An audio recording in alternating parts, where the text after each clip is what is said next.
to the History Museum of Mardi Gras.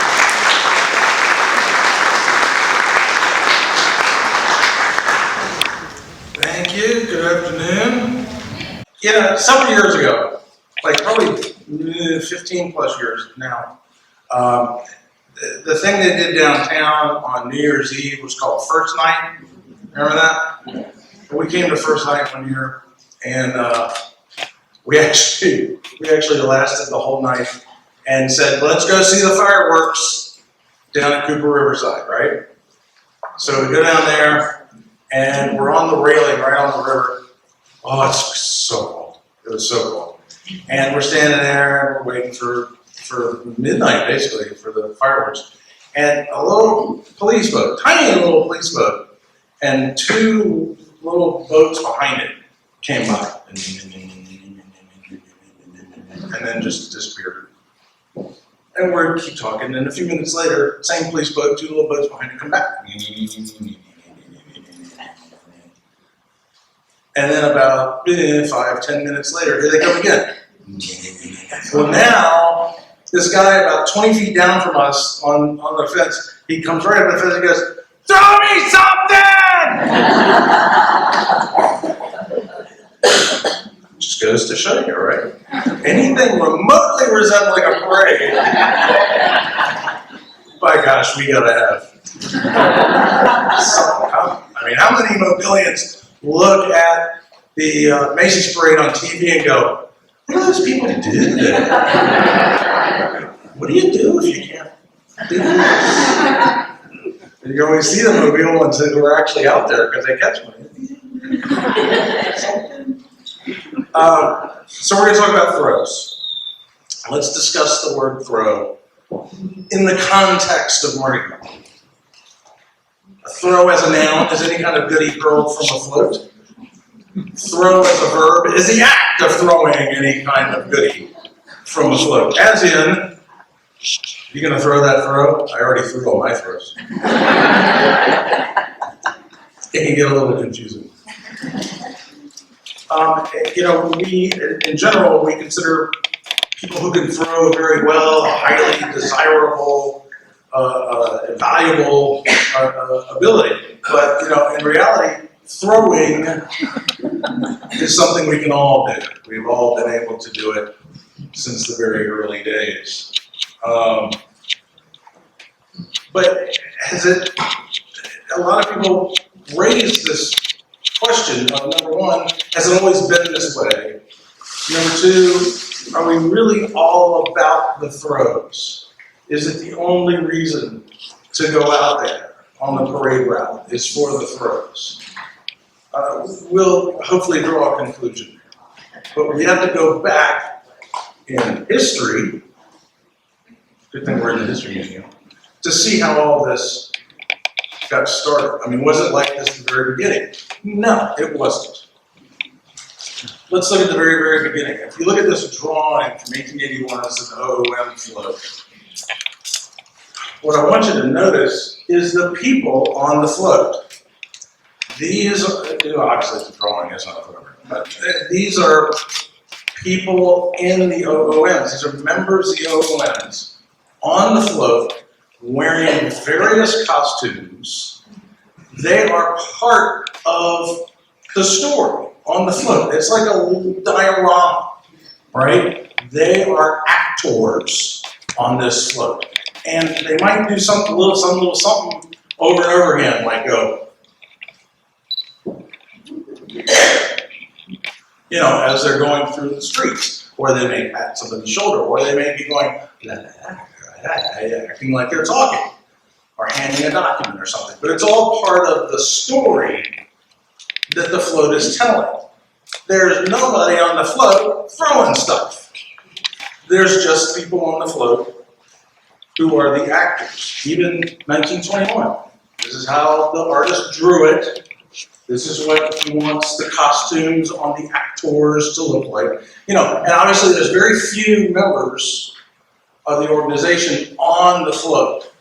Most of the members of the organization were on horseback between the floats, and they would be costumed in a way that went along with whatever theme they were doing, whether they looked like, you know, medieval knights or whether they looked like Persian soldiers or what have you. And that's an interesting thing to keep in mind as we consider how the horse was getting kind of played out in general. If you look at this recent, much more recent drawing, this is by Brent Amaker. This was for, I forget which group he did this for. But you notice there's nobody on the float. He doesn't care where they are. He doesn't care what they're wearing. The way they do, the way they think of the floats now is the float is the thing. And the riders are just that. They're hangers-on, they're riders, they are no longer actors, no longer part of the diorama. This started to happen as the groups got bigger and fewer of them had horses or could ride horses. So you had to start putting more and more of them on the floats. And when it got to that point, they were no longer needed as actors because there were just too darn many of them. You're just cramming as many people as you could on the float. I like to do this as a trivia question. It's kind of a cheap trivia question, but I ask people sometimes, what was the first store that was ever banned in Mobile? Cracker. Flower. Super Bowl. Flower. Flower. Banned in 1869 by the mayor. Technically, not a throw. Because if you remember the definition, a throw is a goodie. This was not exactly a goodie. This was, it's funny, I had almost no point of reference when I first saw this, that young boys, particularly, would either go through the crowd or even sit on the floats that first year with bags of flour. And they loved throwing flour at well-dressed men and African-American men. They hit them in the face. They thought that was hysterical. I remember Meet Me in St. Louis. Remember Meet Me in St. Louis? Came out in '44, but it's set in 1904. So not too far, not that much farther. It's like, what, 15 years, 20 years that we're talking? You remember Tootie? Little Tootie in the movie? And on Halloween, she was out there, the kids had bonfires in the street. And, Halloween was their night. They owned the streets on Halloween. Parents stayed inside in terror. And she was challenged, she was dared to kill Mr. Brokaw. Mean Mr. Brokaw with flour. You remember she threw flour in his face, came up to the door, and he answered the door, and she threw flour in his face. It was a thing. But technically not a throw, but it was banned the second year of Mardi Gras in Mobile. Every book, everything you can find are all in agreement that in New Orleans, a guy at the end of the 12th Night Revelers Parade, portraying Santa Claus, he decided to take that portrayal a little farther. And as it said in the Daily Picayune the next day, to the rear of the gaudy pageant rode an old-fashioned barouche, which is a wagon with one of those half tops, if I remember right. It's almost like a convertible top. You could roll it back. The universally beloved Santa Claus, and very liberally did he along the route of procession distribute his presents, alternately out of a pannier, why couldn't they just say basket, with which his back was encumbered and out of a box marked from Piffitt's Canal Street standing at his feet. Piffitt's was a well-known toy store at the time. So this guy, everybody agrees, came up with the idea of actually bringing something of value with him to the parade and throwing it to the kids who were watching the parade. In 1921, all the books agree, the crew of Rex. You've probably heard of the crew of Rex. They have Rex, the king of Carnival. They still roll on Fat Tuesday. in New Orleans. In 1921, all of the Rex riders had throws. I've seen differing opinions on what exactly those throws were, but it was some glass beads, perhaps some treats and trinkets and that kind of thing. But Rex was way ahead of the curve of most everybody else. In Mobile, between the 1920s and 1930s, you were basically talking about serpentine. And serpentine at that time wasn't even really a throw. It was just a way to, it was something for the riders to do. We were to the point now, we were getting to the point where they were no longer the actors, and like small children, we had to keep them occupied with, give them something to do, and so they had serpentine. I think everybody has seen serpentine, right? Oh, I'm not as good at that as I should. You gotta blow it. Yeah, but you get the idea, right? And the floats by the end of the parade were covered in this stuff because those guys were just hauling it out and just throwing it over the float. I want to look at some old pictures. I found this very interesting comparison. This is Knights of Revelry KOR in 1906. You see a little bit of serpentine, actually not coming from the floats, but coming from the, I guess, grandstands or the balconies and that kind of thing. I want you to pay, and I'm going to show you three pictures. Let's watch the crowd in these three pictures, okay? Here's 1933. See the crowd? All in here. Now look at the crowd in 1941. The baby birds have come out. Now they want something, right? Somewhere between 33 and 41, they learned to do this. And it all changed when either they learned or the guys on the floats taught them, or symbiotically they all kind of came to the same decision at the same time to do this.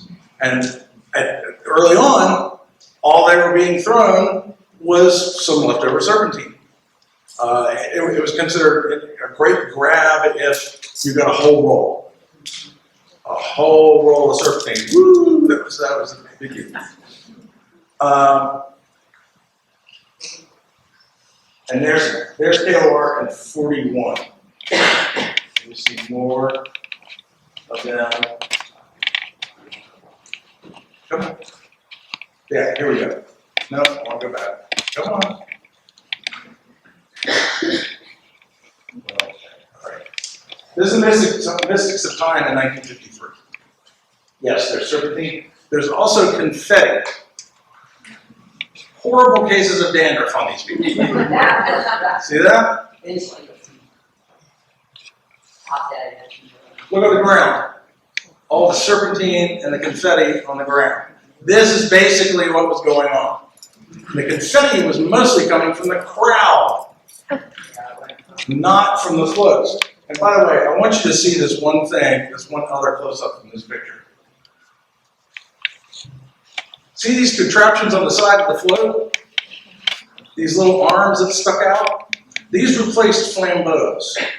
You know what flambeaux were? These were people who walked along and they had flares on these contraptions to throw light onto the float at night so you could see it, because the outdoor lighting wasn't good enough. So they decided to save on having to have so many guys carrying flambeaux by putting these 2x4s out on the side of the float and sticking flares on the end of them. How we did not burn the city down, I don't know.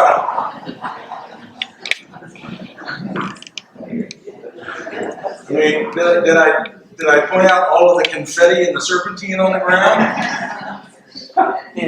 And they just had these flares. This is Tommy Kane. Tommy Kane owns Dynasty Collection, Oh, it went back again. It's being very slow to react for something. This is Tommy. Tommy M's Dynasty Collection, they hand make crayons, scepters, that kind of thing. I did a story about Tommy 2-3 years ago. And his Mardi Gras history goes way back. Tommy told me this when he was a kid in the late 1940s. My brothers and I got in the Mardi Gras business, and we ordered confetti from Chicago. Big sacks of it. We had warehouses full of it. And then we had the neighborhood boys bagging it. We started the 25-cent bag and sold them on the street. You come to me, I'm going to start you in the business. We're going to give you this many bags. When you come back, take that money and buy other bags. They'd go off and sell the bags, and then they'd come back. I guess we had 50 boys selling those things. The next thing you know, the city was flooded with confetti, stopped up the sewers and everything. They banned it and ran us out of business. Tommy says it's his fault that confetti got banned. I also read somewhere that it wasn't necessarily the problem with drainage that is the reason they banned confetti. It's because people would get it up their noses and their lungs. Because most of those kids, remember the flour? Most of those kids weren't just throwing it up in the air. They would throw it at your face. And so they get it all sucked down into their lungs. Then we get up to 1963. So in the early 60s. Look at that. Big old box of Cracker Jack sitting on an MOT float in 1963. Cracker Jack was very popular as a throw. So were Kisses, chocolate Kisses, gum, a variety of candy. Obviously, this was directed at kids. This was mostly directed at kids. In 72, here is like a sampling of what you could get at Tom's Mardi Gras throws. If you can't see it, it's they had Kisses, $7.50 for 25 pounds. Nice. Bubblegum, taffy Kisses, flame-proof serpentine. Oh, now it's flame-proof. And then beads. Now we got beads coming into the picture. And these were, and then we've got trinkets, which includes snakes, whistles, frogs. I don't know what a frog is. Maybe it's just a plastic frog. I don't know. And just all we're to the point where it's candy, it's toys, it's beads, right? Let's talk about beads for a second. Very early on, pre-World War II, they were glass beads, mostly made in Japan. Even a little bit after the war, they were Japanese, but then they fairly quickly moved to Czechoslovakian-made glass beads. I've looked all around and asked all around. Nobody has an example of these earliest beads that were likely tossed very lightly to pretty girls and sweethearts and the occasional wife. They weren't cheap, and you didn't want to bust them. So it was an occasional throw at best. But then we started with the advent of plastic. Some of you may remember these beads, what they looked like back then. They were see-through and kind of wedded onto the string. And now, if you've ever been to Beads for Donuts at Krispy Kreme, you've seen that. If you've never been to Beads for Donuts, go. Even if it's just to look around a little bit. It's crazy. It's crazy what people will do for a dozen free donuts. But let's talk about some of the throws that we're now familiar with and when we started seeing them. Doubloons, for example. Doubloons, first thrown by, again, Rex in 1960. Interestingly, this particular doubloon does not have the date 1960 on it because they weren't sure they were going to be able to get rid of them all. So it might last them 2 or 3 or 4 Mardi Gras. Boom, they threw them all, they were all gone, and I think it was like 50,000 of them they threw.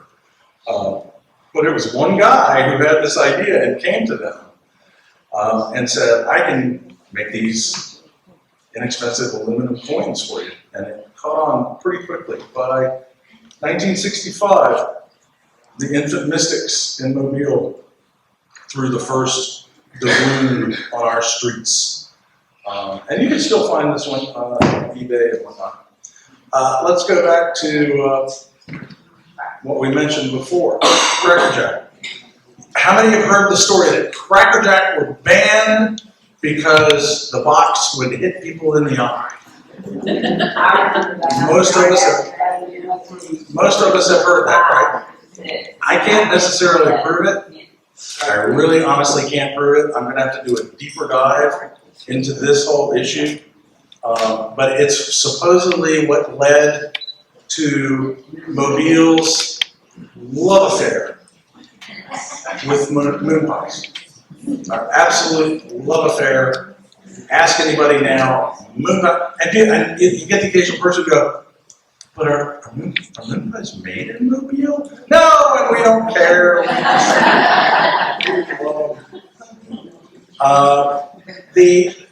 I saw recently, as recently as last year, in a local magazine, it said, Cracker Jacks were banned in 72 and the first moon pies were thrown in 74. I've got all kinds of people disagreeing with those dates.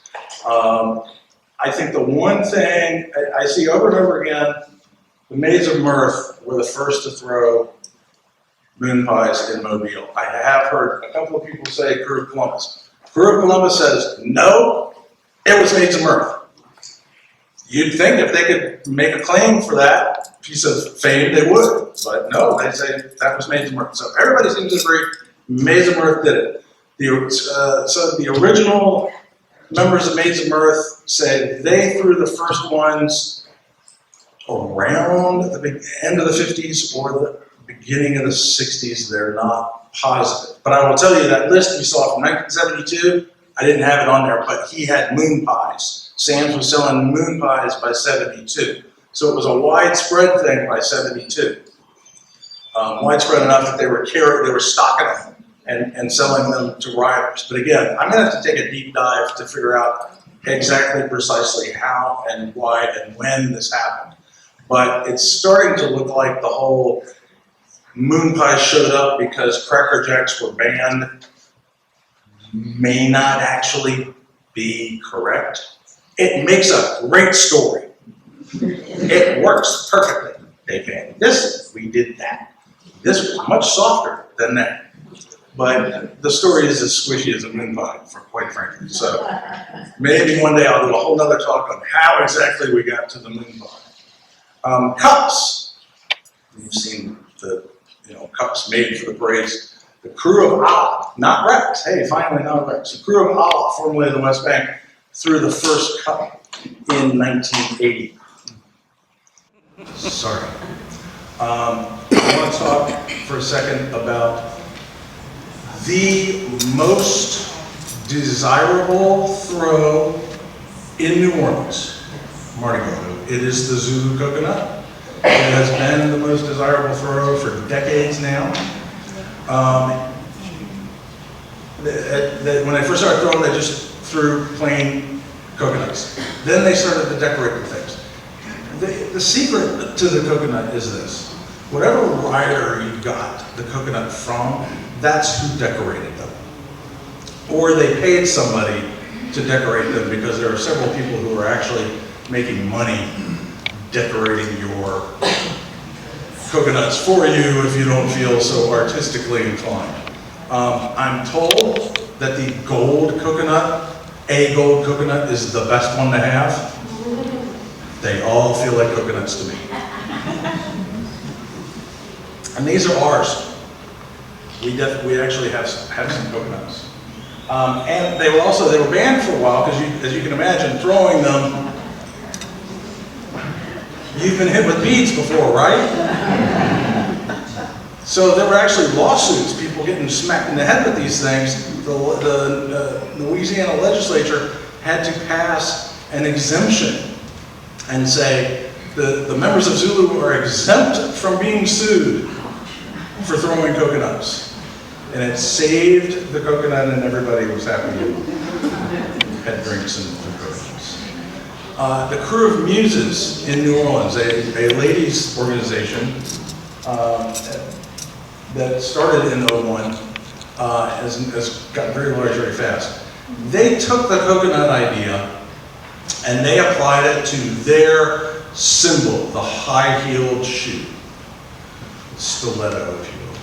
And basically the members go to Goodwill and they buy as many high-heeled shoes as they can get their hands on, and then they cover them in glitter and stuff and decorate them, and sometimes they make them very personal. And some, if you look online, there are some that are just absolutely fantastic, just gorgeous work. You know, I can't even imagine that they throw these things, but they did, and those are ours. We have several. Then the Crew of Nicks came in. My sister-in-law is a member of Nicks. This is just Nicks' 9th anniversary. It is the largest crew in New Orleans with over 3,000 members. You want to know how many members in the largest organization in Mobile? About 650. So this parade, we're talking 44 floats, 45. Most of them are tandem floats. I have to sit down before their parade is over.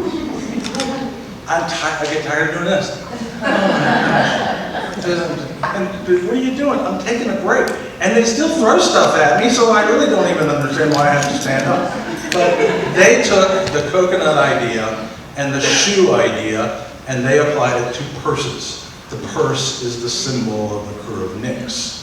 And once again, they're fabulous purses. They've done a thing where they've got a Facebook page and you get a little note inside with the purse. And it says, please go to this Facebook page and post your picture with the purse and the number that's been assigned to this purse. So that the person who made the purse knows that it's their purse and blah, blah, blah, blah, blah. It's getting very, they pitch it to you, you give them the picture back. Whoa, it's like double interactive, isn't it? We are not without this technology that they have in New Orleans. The Wild Mauvillians, which is a walking group that you see on Joynt Day, and you see them in the Bayport Parade. They dress like movie set circa 1960s Indians. Or if you ever went to the Smoky Mountains in that era, you saw people dressed like that. They have these big headdresses and the leather and suede outfits. But they hand out, if they like you, if they really, really like you, they'll give you a painted oyster shell on a string, maybe with some beads. I have been told the gold ones are the best ones. But it's pretty cool, painted oyster shells. In Mobile, and another desirable throw, I like to get at least one every year, is a black rose from the Merry Widows. I'm not quite sure when they introduced the black rose, but they've been doing it a while. They first started in 78, I think. 78 or 73. I said 73 on there. It's a little squishy, but yeah, in the early 70s, and they came up with the roses pretty quick.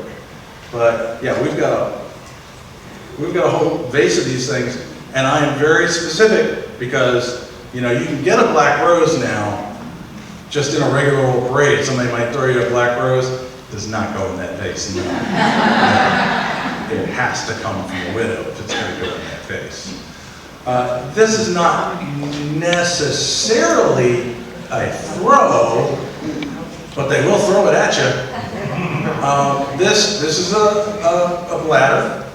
This is a cow bladder from KOR, painted silver. And if you've ever seen Folly up on the big chalice, whapping the bladders against the float. They bust, they fly off, he throws them, and then he gets another. He's got a jillion sets of them all around. Same with Folly in OOM, only his bladders are pig bladders, and they are painted gold. But they'll bust, and he'll throw them out to the crowd. Some people don't know what to do with it. Some people don't know what it is. Some people make the mistake of smelling it. I don't know why they have this instinct to smell it. But let me just say, if you ever catch one, refrain from smelling it right up close. Because they're still kind of fresh. If you hadn't been out on the parade route in a few years, it might surprise you to know that ramen noodles have become a very popular throw. I love getting ramen noodles. Just, go home, take them straight out of the bag, in the pan, and off you go. Little Debbie's. I firmly believe that Little Debbie's are on the verge of overtaking moon pies in both popularity and number. I know, this is heresy. But it's true. And I've eaten more than a few Little Debbie's on the parade route. Also opened up a few Famous Amos bags. This to me is a great throw. But getting any...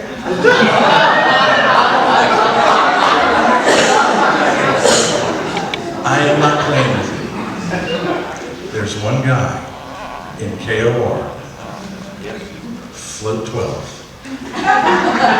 up top. He brings, he's up to 3 coolers now. 3 coolers of Kaneka sausage. He loves Kaneka sausage, and he wants to spread the love with everyone else. And so be very careful. He looks for people who are looking for him, and he's always out before the parade is over. But he very carefully drops semi-frozen packages of Kaneka sausage. And people, if you got your grill going, this Kaneka sausage time. There's a guy with KOER, the Knights of Newport Rouge in Baldwin County. He gets a whole thing of cheeseburgers from McDonald's. Keeps them warm in a cooler, tosses them out on the parade route. People just eat there. Thank you, cheeseburger, great, awesome. Works for me, but how weird is this getting? Plush toys. Big throw, have been for at least 20 years. Light-ups. Everybody who sells throws will tell you light-ups are the thing. Everybody wants light-ups now. I really like the weird stuff.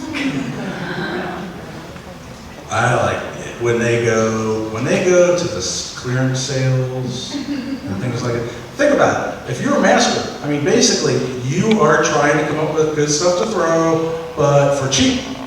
Because you need hundreds and thousands and, bags and bags and bags of this stuff.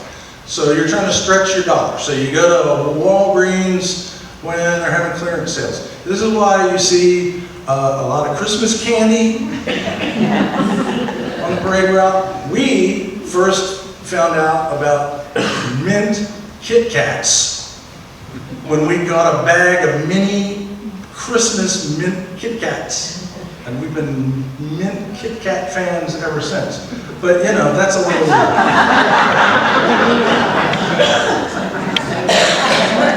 Maybe the master was a dentist? This I hadn't really looked. These are Jell-O mold things. I didn't shape like fish.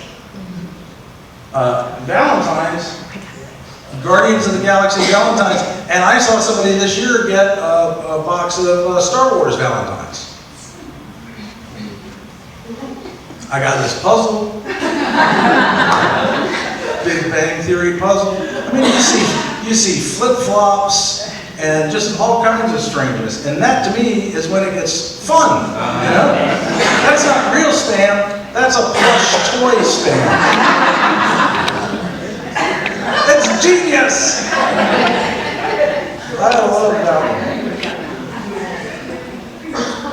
And get a little weird on Fat Tuesday.